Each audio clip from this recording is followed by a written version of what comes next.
Good day. Our today's lesson is reading and interpreting electric and water meter readings. Hello, my dear learners. How are you today? In this lesson, we are going to learn about reading and interpreting electric and water meter consumption. You will also learn how to record, interpret, and write the electric and water meter reading. Electricity is one of the most important forms of energy which is made available in every home, office, school, and factory. It is measured by the watt-hour when it passes through an electric meter. Because the watt is a small unit, we use the kilowatt-hour to measure large quantities of electricity. The amount of electricity consumed is expressed in kilowatt hour or kWh. To read your meter, read the dial from left to right. The first dial turns clockwise. The second dial turns counterclockwise.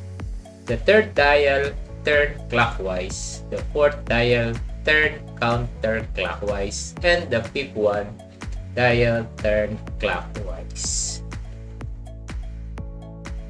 To read electric meter, start reading the number pointed to by the arrow from right to left. Starting from E to A. So here is E to A. Number 2, and the pointer is between two numbers. Write down the smaller number except when it is between 0 and 9. In this case, choose 9. 3. If the pointer appears to be exactly on a number, check the dial to the right to find out the correct reading. If the dial on the right has passed 0, then use the number the pointer is pointing to on the dial you are reading. Next, if the dial has not passed 0, then make use of the smaller number on the dial you are reading. Example, Christina was asked by her father to read the electric meter. The dial of the electric meter looked this way. So let us interpret this reading. This read is 20585 kilowatt hour. So the first dial here is in 2. The next one is between 0 and 1. So it appears 0. Then number 3 between 5 and 6. So it becomes 6. Then the next one is in between 9 and 8, and instead of 9, it should be 8, and the last dial is pointed in 5, so we consider it in 5. So man cannot live without water. In town and cities where water runs through pipes, every drop of water from the faucet is measured through the water meter. The amount of water consumed is expressed in cubic meters. So cubic meter. When reading water meter, the rule of reading a water meter with a dial are similar to the water and electric meter is read. So what we do from the electric meter is the same on how to read in the water meter reading. So to read water meter, start reading from right to left clockwise. Read the number by the pointer of the dial. When the pointer is between two numbers, the lowest number is recorded. So the same in electric meter reading. So if the pointer appears to be exact on the number, check the dial to the right to find out the correct reading. Again, if the dial on the right has passed 0, then use the number the pointer is pointing on pointing to on the dial you are reading. If the reader has not passed 0, then make use the smaller number on the dial you are reading. Record the number from right to left. Record the number from right to left. Read and interpret the dial on the meter below. The rightmost dial has the highest value. To get the exact meter reading, start from right to left or the highest number, dial clockwise. So the water meter shows 3518 cubic meter. To compute for water and electric meter consumption for a particular period of time, simply subtract the previous reading from the present reading. Problem 1. Mr. Matipid is computing his monthly electrical consumption. Based on his electric bill, last month he was able to consume 124 kilowatt hour. When he checked his digital electric meter, the reading is 197 kilowatt hour. How many kilowatt hour did Mr. Matipid consume this month? So this is the first present reading, and it tells 197 kilowatt hour.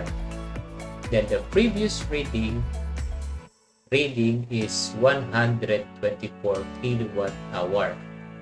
Therefore, present reading minus previous reading. So in our present reading, we have 197 kilowatt hour less 124 kilowatt hour is equal to 73 kilowatt hour.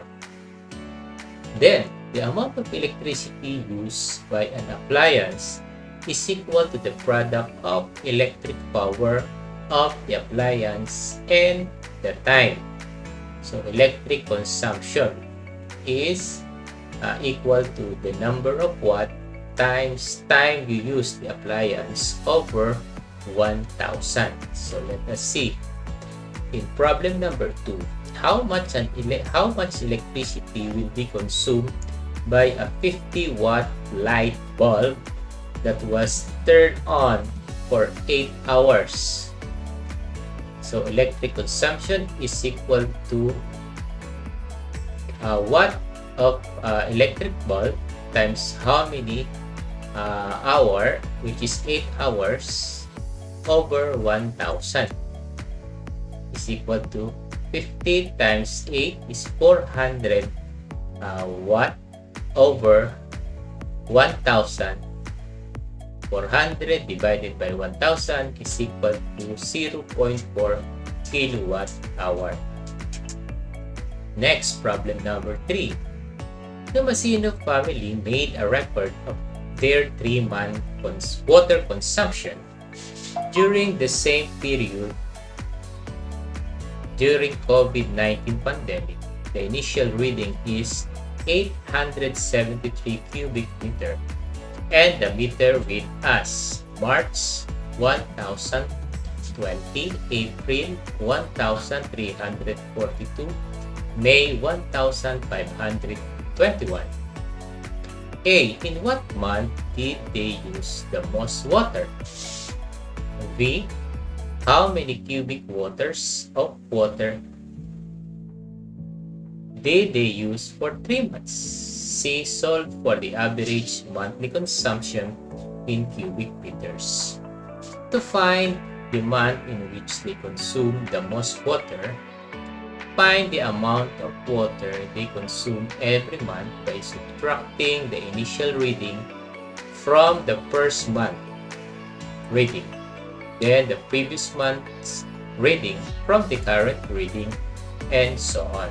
Having an initial reading, so the water consumption for each month is. So take a look at this. From March, the reading is 1020 cubic meter, less than 873 cubic meter, which is the initial reading, is equal to 147 cubic meter. So that is the water consumption for the month of March. From April, it records 1,342 cubic meter minus reading from the month of March, which is 1,020 cubic meter, and the answer is 322 cubic meter, and that is for the water consumption for the month of April. While for the month of May, it reads 1,521, less than the reading from April, which is 1,342, and the answer is 179 cubic meter, and that is the water consumption for the month of May. So let us answer the three questions from our problem. In what month did they use the most water? So the answer is from the month of April, because it reached to 322 cubic meter. The second question is, how many cubic meter of water did they use for 3 months? And the answer is 648 cubic meter, because we need to add 147 cubic meter plus 322 cubic meter plus 179 cubic meter. So the answer is 648 cubic meter they use for the 3 months. Solve for the average monthly consumption cubic meter. So what you're going to do is to add the 3 months consumption divided by 3.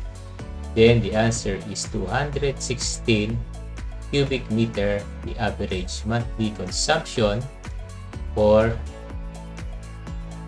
of Mr. Masino or the Masino family. And now, let's move on to learning task number 1. For number 1 and 2, copy and draw the following on a sheet of paper. Then give the reading for each meter. So number 1 is for electricity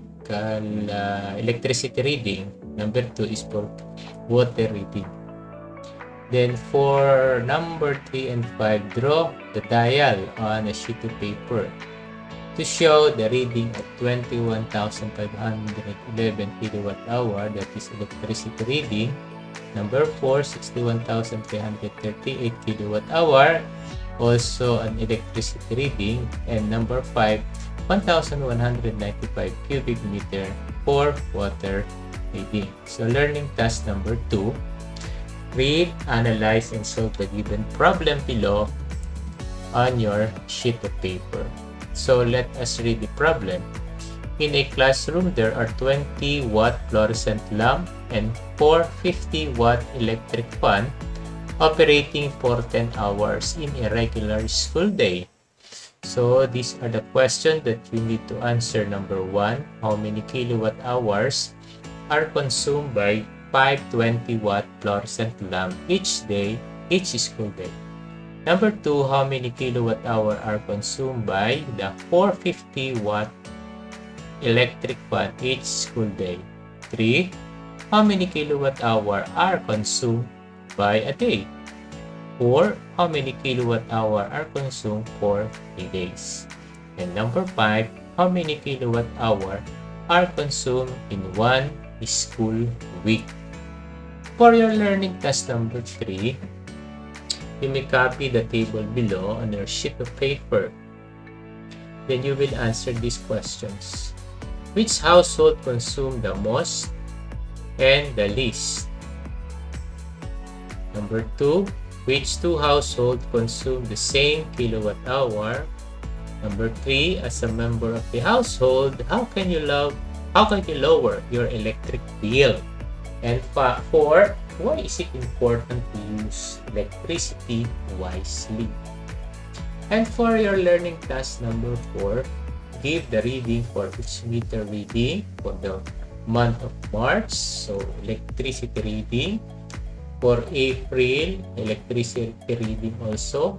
Then number 2, what is the electric consumption? Then Number 3, if the cost of electricity is 5 pesos and 50 centavos per kilowatt hour, how much did the electricity cost for the month of April?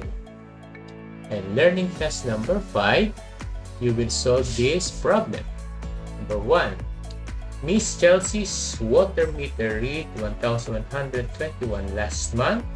This month, it reads 1,432. If a cubic meter of water costs 19 pesos and 40 centavos, how much will he pay for the water consumption this month? 2. Arnold's electric meter read 22,526 last month. This month, it read 22,030. If a kilowatt hour costs 6 pesos and 20 centavos, how much will he pay for electricity this month? Okay, that's all for today. Good luck. I hope you learned from our today's lesson. See you in our next video lesson. Happy answering!